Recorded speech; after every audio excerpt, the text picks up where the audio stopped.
嘉义市中德里的里长对社区的事务是真热心，特别规划市民农园，让里民用友善种植方式来种菜。8年以来，已经训练出15位有机志工。因最近佮新起一个无烟筒的行药，招附近的学校做伙来推动食农教育。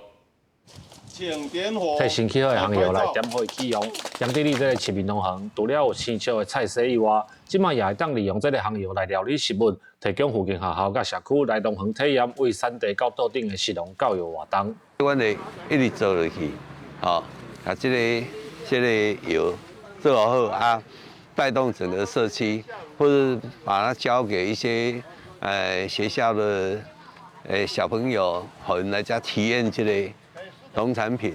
这个300外平的市民农园为8年前开放给里民，用有机无毒的方式来种菜。那伫社区推广友善种作，嘛培养15名有机志工。有志工就表示，退休的生活有一个所在通无闲，阁会使推广健康的观念，是一件真好的代志。有要种的就来种，啊无要种的你也要用药啊，感觉讲你种无要用药啊，你就莫来遮种啊。啊，家己要食的嘛，较安心啦。山顶的嘛有啊，有机的啊，啊，佮家己遮咧随种随挂，足好诶。里长表示，这个农园配合社区规划署的改造计划，用5个月的时间，若重新规划菜园啊，佮增加一个无烟筒的行业。